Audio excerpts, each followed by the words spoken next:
and I'm speaking with Leanne Vogel of Healthful Pursuit.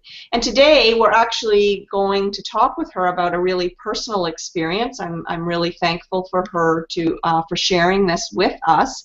We're going to talk about cross reactions to foods within the same food family. And I actually talk about that in my cookbook, Finally Food I Can Eat. There's many of us that are highly reactive to foods, and sometimes we find that we react to other foods that are biologically linked. And there's this new term which Leanne is going to talk about, cross-relative, allergy. And so she's going to talk about her experience. She has a peanut allergy, and she's going to chat about what happened to her. So thanks for joining me today. Totally. And tell us a little bit about what happened. So as you mentioned, I'm anaphylactic to peanuts. So I've known since I was little. I've had a couple reactions because kids, sometimes I think a cookie didn't have peanuts and it did. And so I had about 3 reactions as a child, but it had been probably at least maybe 15 years since my last anaphylactic reaction. So yeah, I was taking a supplement for my acne, which I discovered when you take hydrochloric acid, it clears up your acne. And hundreds of, if not thousands, of my readers have tried this, and it's night and day, crazy, amazing. And so I was taking a hydrochloric acid supplement along with hormone replacement therapy that I've been on for quite some time to help my endocrine system. And we went down to Montana. I wish it would have been Manitoba. So we went down to the United States from Canada. Not that there's anything wrong with the U.S., but the healthcare, and I'll tell you more about this in a second. And so we went down to Montana. We had a great dinner.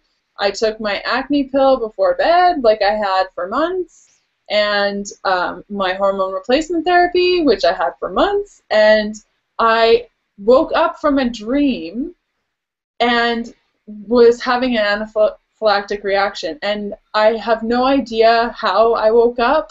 I don't know. I was shocked up and to wake, and I shook Kevin and I said, like, we need to go. I'm getting hives everywhere. And so we rushed around trying to find a hospital, and that was interesting because we weren't at home or anything like that, and it happens so fast. But it wasn't like a peanut allergy, like anaphylactic, where you eat something, where you feel it in your throat, because the food didn't pass my throat. It was like in my system, like I could feel it in my body, and within, I don't know, a minute, I could feel my throat closing over. There were hives everywhere that started in my lymph glands, so like behind my ears, under my armpits, like all those in between my legs, and so all the places where you don't want that to be happening. And so I was carrying 2 EpiPens with me, but I was afraid to take them because I wasn't sure,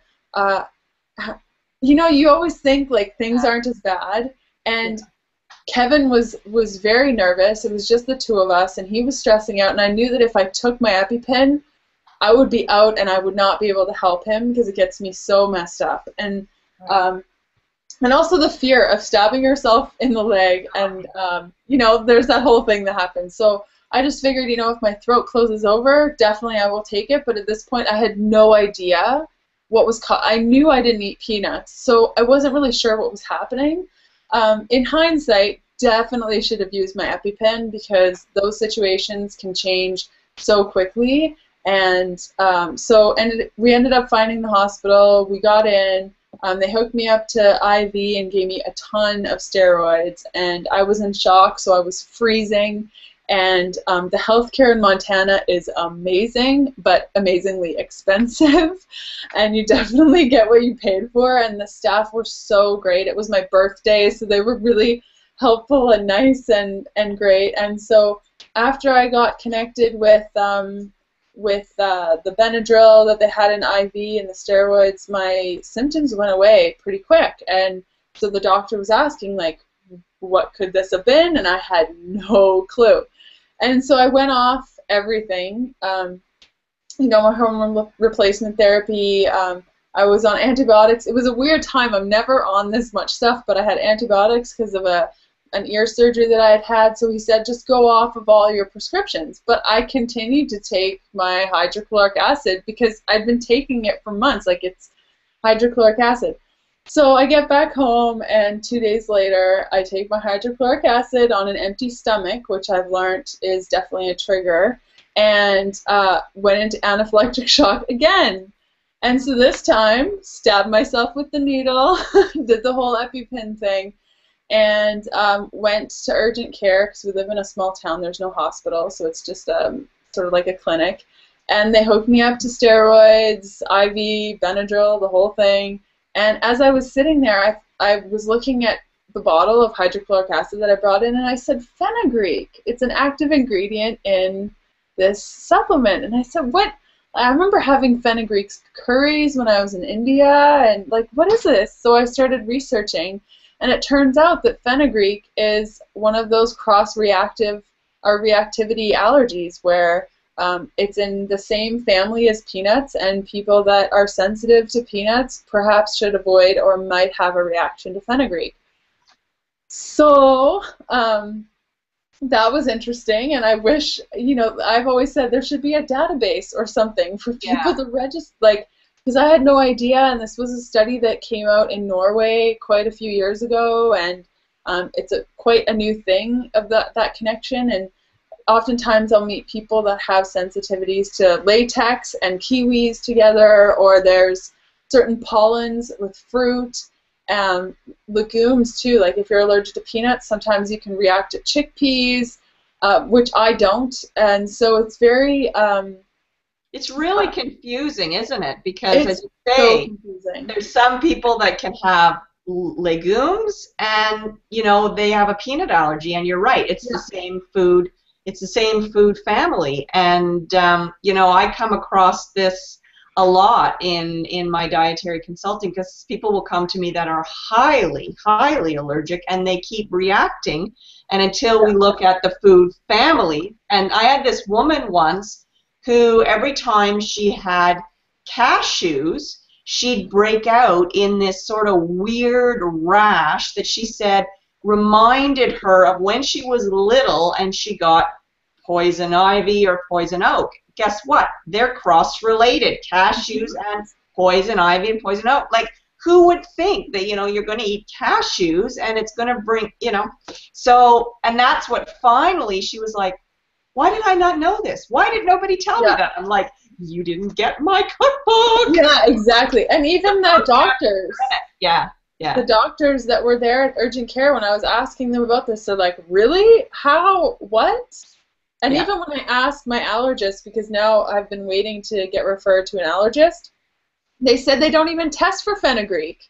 No. And I was like, if it's a cross-reactive allergy, and there's studies out there. So as a person with allergies, or even a parent or anything, like there's actually a really great website, anaphylaxis.org.uk, that I've started using because they're so great at recent studies and stuff like that, and just keeping on top, especially of that cross-reactive reactivity type situations. And what I found too is after that experience with the fenugreek and figuring that out, I've had 3 more episodes since then, and what we're finding is that my body, because of that high histamine response, as well coupled with estrogen, which is also highly inflaming, I can't think of, inflammatory. Inflammatory, yeah.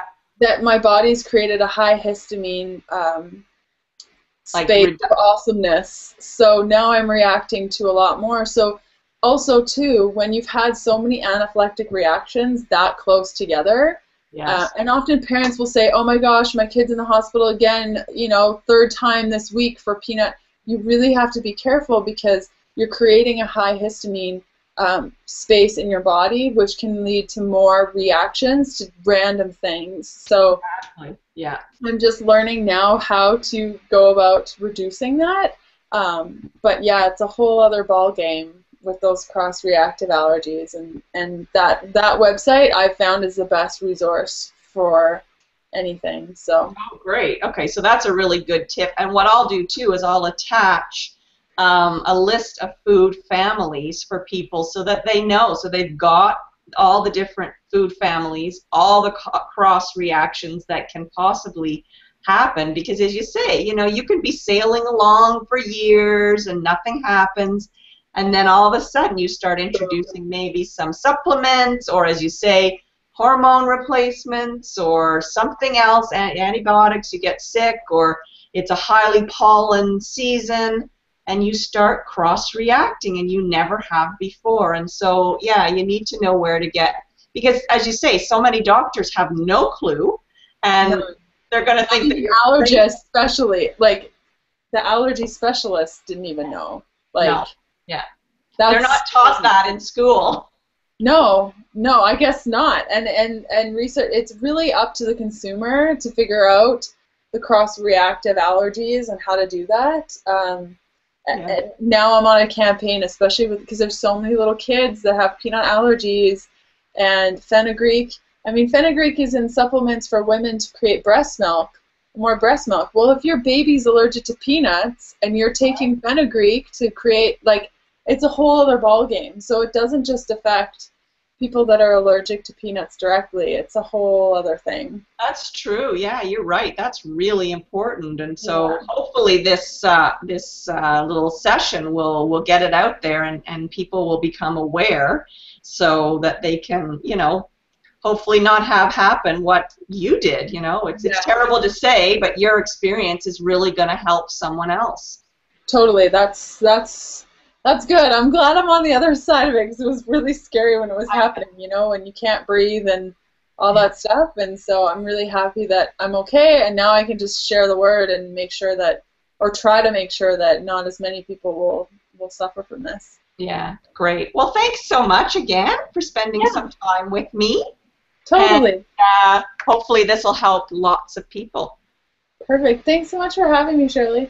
Thanks.